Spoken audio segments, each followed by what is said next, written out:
Kecil banget. Ya, dialog kita lanjutkan kembali pemirsa, dan sebelum ke narasumber kita lihat video berikut ini. Nah,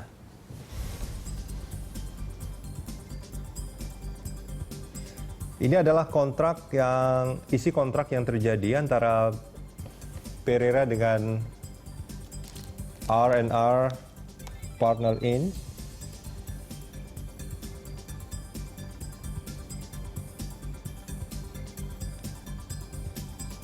Ya, yang dikatakan bahwa R&R punya kewajiban untuk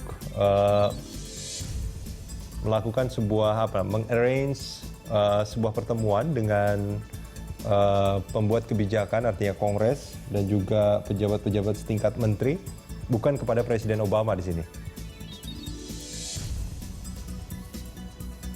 Dan ini adalah jumlah uang yang dibayarkan dari Pereira ke R&R Partners.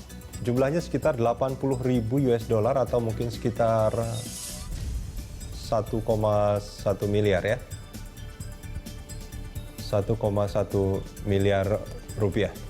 Dan itu telah dibayarkan dari sejak bulan Juli hingga September, yang dibayarkan secara termin. Bu Susi, ini memang menjadi polemik. Kebenarannya kita masih harus fakta-faktanya harus dirangkum, harus dicari lagi. Tapi apa yang terbaca pertama kali oleh Bu Susi dengan adanya kontrak seperti ini? Jokowi image-nya sedang dites oleh observer dan scholars, dan kebanyakan mereka kan bias karena scholar-scholar seperti Michael Buehler keahliannya adalah Islam. Oke. Pada saat ini dia bukannya Asia Tenggara, bukan, tetapi PKS khususnya. Oke.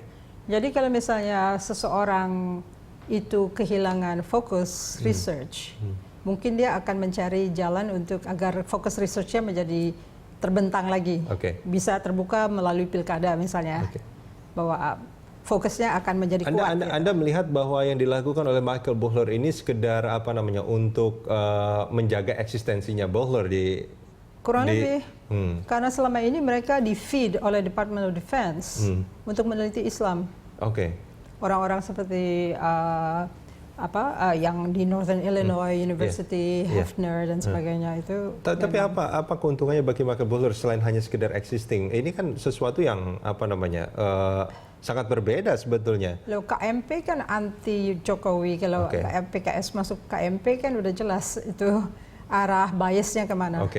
Jadi kita harus hati-hati karena sebenarnya scholars Indonesia sendiri tidak mempunyai kesempatan untuk menjadi lawan. Counter dari scholars-scholars mereka yang mempunyai akses ke jurnal, akses ke website universitas-universitas. Jadi begitu networknya dijalankan oleh mereka, kita nggak punya network yang sama dan mungkin suaranya terpendam kecuali kalau media mengangkat. Nah ini kan Michael Buehler, itu dari satu sisi.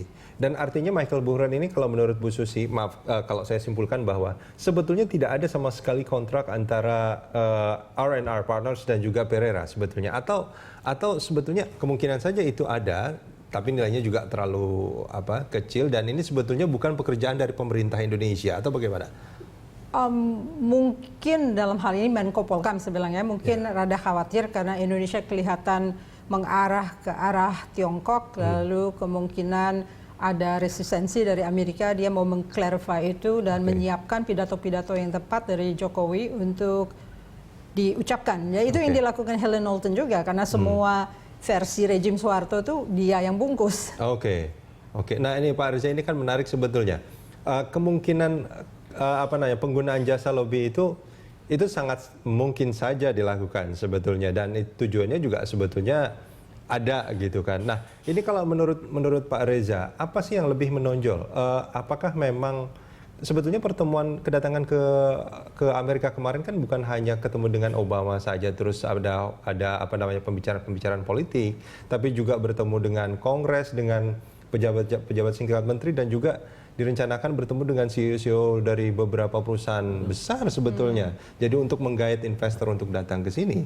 Nah, menurut Anda, ini sebetulnya apa sih yang terjadi?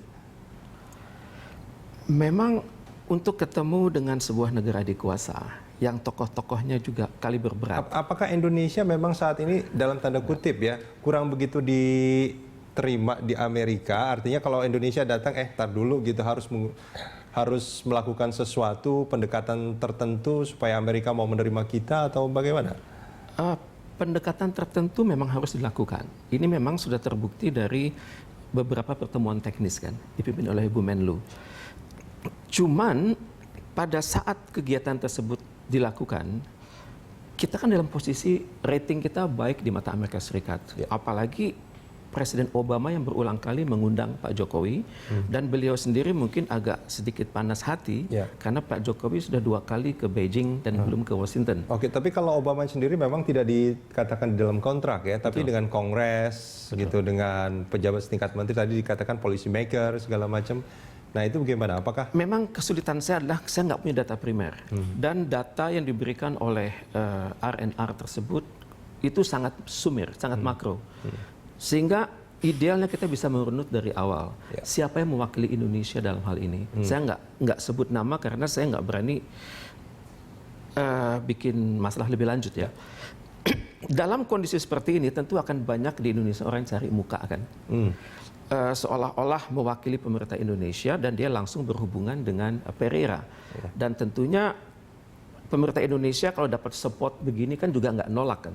Misalnya ada data alternatif biasa dalam suatu pengambilan keputusan. Artinya Anda ingin mengatakan kalaupun kontrak ini terjadi bukan pemerintah Indonesia yang membiayai ini, bukan pemerintah Indonesia secara resmi yang membayar hal itu. Saya pikir begitu karena pemerintah sekarang sangat khawatir dengan statement Pak Jokowi kan mengatakan manajemen negara harus bersih. Pemerintah bekerja untuk rakyat dan KPK sudah sangat aktif di Indonesia. Jadi kalau ada sumber-sumber keuangan yang tidak semestinya, itu akan menjadi masalah apalagi menjelang reshuffle kabinet ini. Bu Susi, angka $80.000, apakah itu angka biasa dalam proses lobby? Terlalu kecil. Terlalu kecil? Harusnya jutaan dolar. Harusnya jutaan dolar? Sampai misalnya Hillary Knowlton bisa memalsukan kejadian bahwa bayi-bayi dianiaya di Irak gitu, itu kan berapa juta dolar itu misalnya. Oke, kalau itu kan sampai yang sebegitu parahnya gitu ya. Tapi dalam proses lobby hanya sekedar untuk bertemu dengan policy maker, dengan anggota Kongres, pejabat setingkat menteri, apakah jumlah ini juga masih tergolong sangat kecil? Anda hitung saja kalau misalnya law firm 1 jam itu bisa $350. Jadi kalau untuk sampai $80.000 itu less than 1 miliar gitu, itu terhitung kecil. Apa mungkin juga Darwin Pereira yang membayar demi janji hubungan lainnya, ngerti nggak? Jadi ini sebagai pembuka dia yang bayar, lalu ini di atasnamakan dirinya sendiri, padahal untuk membantu memfasilitasi pemerintah Indonesia. Itu mungkin saja terjadi. Artinya bisa jadi sebetulnya Pereira sendiri mengharapkan mungkin kalau ada orang yang membutuhkan lobby dengan pemerintah Indonesia, dia ingin mengatakan bahwa saya punya hubungan baik. Baik, kita akan lanjutkan ini di segmen berikut.